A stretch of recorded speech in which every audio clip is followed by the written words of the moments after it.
কবি শ্রী অতুল প্রসাদ সেনকে আমরা সকলেই চিনি একজন সঙ্গীত রচয়িতা হিসেবে। তিনি রবীন্দ্র সমসাময়িক কবি, গীতিকার, সুরকার। কিন্তু তার বাইরেও তার একটি অন্য পরিচয় আছে। তিনি ছিলেন আদ্যন্ত গান পাগল মানুষ। তিনি ছিলেন সঙ্গীতের একনিষ্ঠ শ্রোতা, সমজদার, সাধক, সঙ্গীত প্রেমিক। বিশেষ করে ভারতীয় শাস্ত্রীয় সঙ্গীতের প্রতি তার একটি বিশেষ আকর্ষণ ছিল। সাহানা দেবী বলতেন যে গান শুনে এত খুশি হতে তিনি খুব কম মানুষকে দেখেছেন।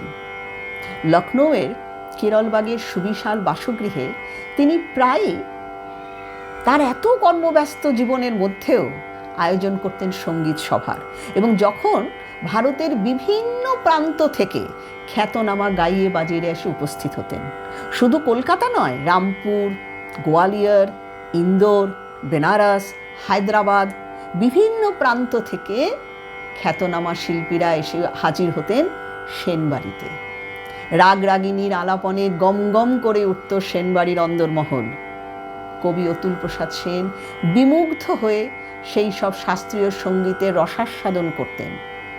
তারপর তার থেকে রসদ গ্রহণ করে তিনি তার সঙ্গে বাঙালির ভাবাবেগ এবং বাঙালির গায়ন রীতিকে মিশ্রণ করে সৃষ্টি করতেন অপূর্ব সব বাংলা গান। তিনি নিজে গজল, ঠুংরি, টপ্পায় দক্ষ ছিলেন, তাই শাস্ত্রীয় সঙ্গীতের এই সব ধারাগুলিকেও তিনি খুব সুচারুভাবে বাংলা গানের অন্দরমহলে নিয়ে আসতে পেরেছিলেন। এইরকমই একদিন একটি সঙ্গীতের আসর বসেছে সেনবাড়িতে। সেদিন এসেছেন স্বয়ং শ্রী বিষ্ণু নারায়ণ ভাতখান্ডেজি এবং তার সুযোগ্য শিষ্য শ্রী কৃষ্ণরতন জানকার। রাগ রাগিনীর আলাপনে গমগম করছে সেনবাড়ি। এমন সময় শ্রী কৃষ্ণরতন জানকার ধরলেন ভৈরবীতে একটি বন্দিশ, ভবানী দয়ানী।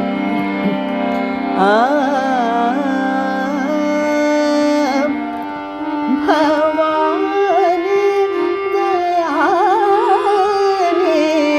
মহাবাক্যবাণী সুর নরমুনি জনমানি সকল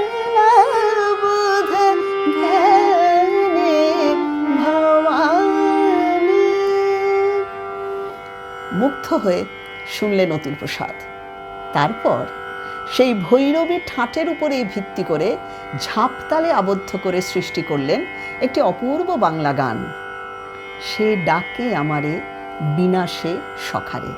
গানটি শুনলেই বুঝতে পারবেন কিভাবে তিনি শাস্ত্রীয় গায়িকাকে আমাদের বাংলার গায়ন রীতির সঙ্গে মিশ্রণ ঘটিয়েছিলেন। সে ডাকে আমারে বিনাশে সখারে। সে ডাকে আমারে বিনাশে সখারে, সে ডাকে আমারে বিনাশে সখারে। রহিতে নারে সে ডাকে আমারে বিনাশে সখারে। রহিতে নারে সে ডাকে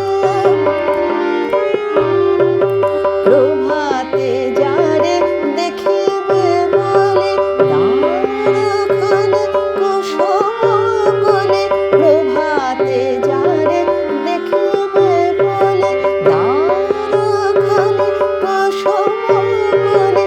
কোচে পুকুরে যাহারে বনে তারে সে ডাকে আমারে বিনাশে সখারে। রহিতে নারে সে ডাকে নিঝর কলকণ্ঠ গীতি বন্দে যাহারে।